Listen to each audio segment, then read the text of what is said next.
Hi guys, you know what time it is. It's change o'clock. You better recognize. I saw what you did there. So let's talk about flooding in Nigeria. Why are you running? 33 out of 36 states have been flooded. What? How? Why? If you ask me, The agency said the release of excess water from a dam in neighboring Cameroon had contributed to the flooding. And of course, Nigeria's mismanagement of its own dams. Let's do better. Another major cause of perennial flooding in Nigeria is river and ocean surges by tides, pushing the water to overflow its boundaries downstream. Heavy floods in Nigeria have killed at least 603 people and displaced upwards of 1.3 million people from September. And it is said by the Minister of Humanitarian and Disaster Management that the injured people are a lot and partially destroyed over 200,000 homes and 108,000 hectares of lands. And there has been a lot of crisis with regards food supply. Roads and infrastructure have also sustained damages. Talking about food, could this mean that famine is on its way? What can the government do to curb this? You might want to come with me to hear this. Come along. Hi, good morning, sir. Hello, good morning. You have been very vocal on Twitter regarding flooding, and we all know that every year this happens and it takes a lot of lives. So what do you think the government should do in order to prevent such disaster? Yes, first let me make it clear that I'm not claiming to be an expert on this subject, but there are a few things that I think are pretty obvious and universally accepted, which might help to point the way forward. From my little understanding of the subject, we have the rivers Niger and rivers Benue. They come together at Lokoja and they start heading all the way down to the sea as far as the Niger Delta. Now, if you go in the dry season, there are parts of the river Niger, definitely, that look as though the river is completely silted up. You can, in the height of the dry season, you can almost walk across some parts of the river Niger. Coming further south. Now that tells you something, that if that is meant to be the major river taking fresh water all the way down to the sea, how can a river that has now reached almost like road level or has become dry enough for people to cross, what volume of water will it transport down south? Naturally, if in the rainy season, at the peak of the rainy season, especially towards the end of the rainy season, or indeed any period when you have a huge deluge of rainwater, when it gets to those areas that are already very shallow and almost at ground level, the only place the water has to go is to spill into left and right on both sides. Now, so the point I'm making is that I'm not pretending that I know that if the rivers were dredged properly to an agreed depth, be it 10 feet, 12 feet, what have you, the whole length of the way, then definitely the river will carry a much larger volume of water. And you won't have everybody on the banks of the river, left and right, being submerged, being overcome by flood. So there's an issue there. I know people say, oh, it's because of climate change. Yeah, but even if climate change has led to the volume of water coming within a short period, as opposed to being spread out before, years ago they claim. That is the more reason why you have to prepare your rivers to do their work. So that is the more reason why we must be taking dredging of those rivers very seriously. And historically, we haven't. And sadder still, even going back to previous administrations, large sums of money have been voted for dredging typically. And most people complain that they've not seen the results. Even the NPA is meant to do its own part in some areas. It's been a problem historically. I think now we're being punished for all those years of neglect. So it's like we're being shown up. And it's sad because it's happening at the expense of lives and property. Yeah, it really is. It really is. I mean, even when I was just reading a couple of things and just listening, having some social listening, you have people talking about the dams, that the major reason for the flood is not the river Niger and river Benue, that it has to do with the dams, and the government hasn't sort of had a sit down with neighboring countries to say, listen, can we look at other ways instead of you just opening your dams when it's overflowing? What's your take on that? No. I think, again, I don't want to pretend to be what I'm not.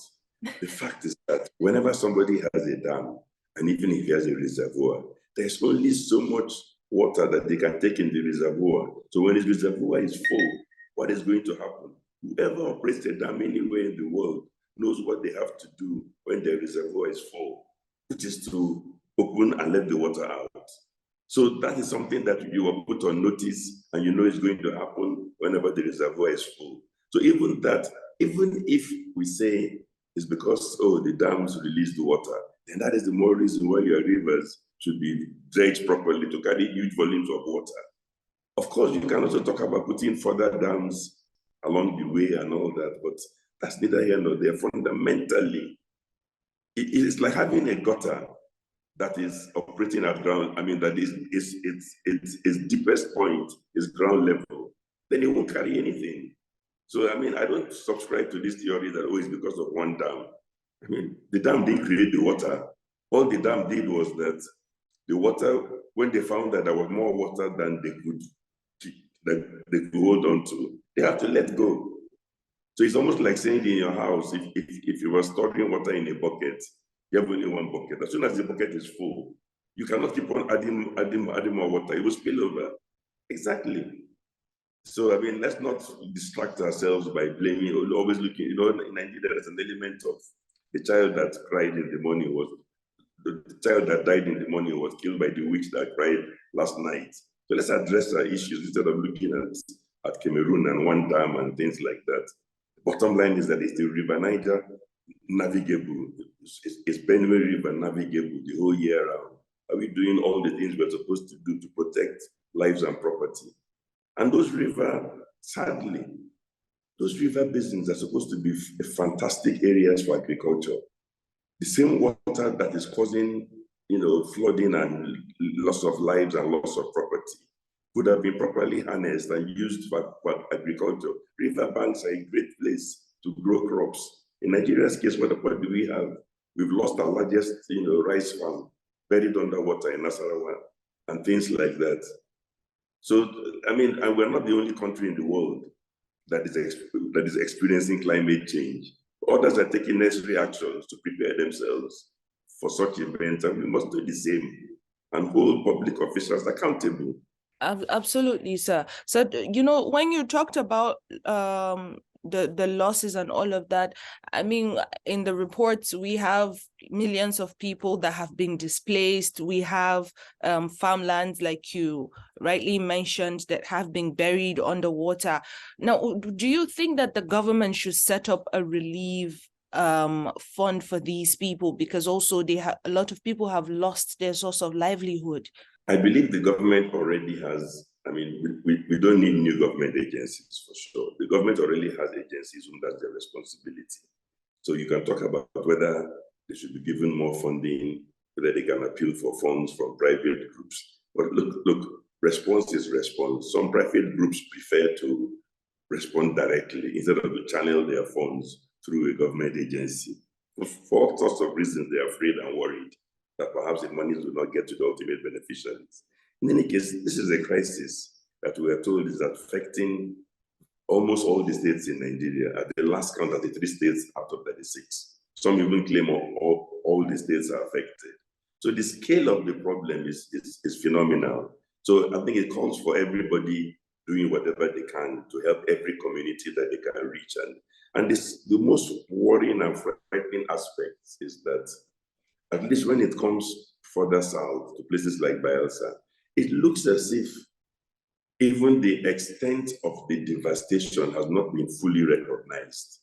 See, what happens is that, think about it, if everywhere is flooded, what people eventually get to see is the areas which are more easily accessible. So the ones that are even worst affected and not so easily accessible are the ones that one worries about, which are people are only seeing via helicopter overflights and so on. So I mean, I think it's a national emergency, even if it has not been declared. It's clear that this is one that must be so declared, and it should be a case of all hands on deck. We have to put politics aside and help. And already we have 100 million poor people in Nigeria. I wonder how many more people would have been turned into, towards poverty on account of this flooding alone. And the people losing their property and losing lives, sometimes are the poorest of the poor. It is interesting to see young people lend their voices to issues as such. And my beloved viewers, I present to you this young, stellar, eloquent chap, a member of the True My Voice community, one of the strong voices of change, as he lends his voice through spoken word to this issue. 78 Psalmist. Courtesy demands. When you go to another man's house, you knock. You don't enter until you are told to come in. The day the river went into labor, her husband was not home. Her maid was not home. Nobody was home. So she went from door to door in search of a midwife. When she got to our doorstep, it was there her water broke. When we refused to open the door, she melted her bedpans into a lake and poured herself through the window, the spaces under the door, the floorboards, spilling her Ogbanje children everywhere, until our home became a shipwreck. We had to leave. I learned to swim from watching my dead sister float. She was just 3. We buried her inside a flower pot full of enough soil. I wonder what she will be when she grows up. My town is an abandoned scarf floating in flood water. It is too wet to wrap your head around. The homes are submerged like tea bags, but our misery is a cold cup in the government's hands. Are our plight not spoons enough to stir a reaction? In elementary school, we were taught water can only exist in solid, liquid, or gas forms, but there are water in 27 states, and the coming election is all they ever talk about. A donation of mopping sticks is all they think we deserve.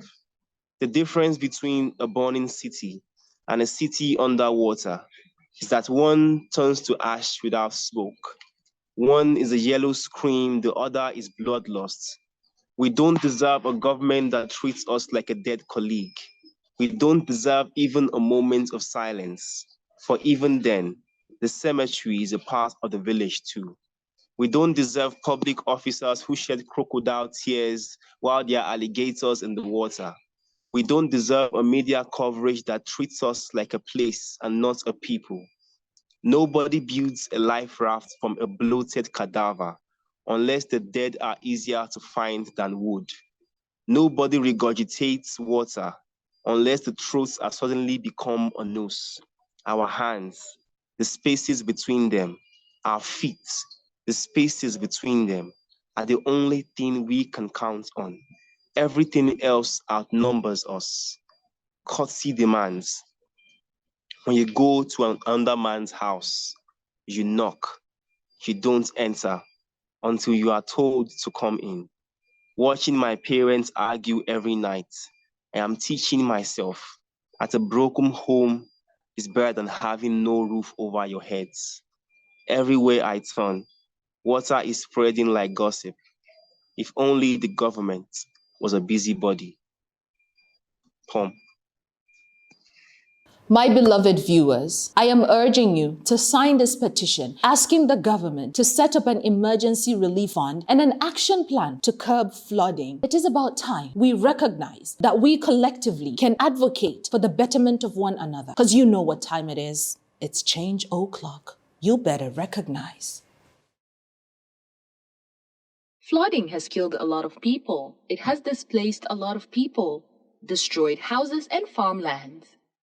Sign this petition in order to help the flood victims get the relief that they deserve. Here is how to lend your voice to this petition. Go to Change.org NG on Instagram. Click on the Linktree link on our bio. The first petition is the flooding petition. Click on that.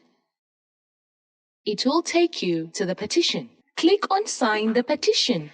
It's going to ask you for your full name and your email. Put that in and it takes you straight to signing the petition. So click on the button and sign. It's going to ask you to chip in something to push the petition forward or ask you to share instead. Pick whatever option works for you. Thank you for lending your voice to this petition. Thank you for watching Change O'Clock, brought to you by the largest platform for change, change.org.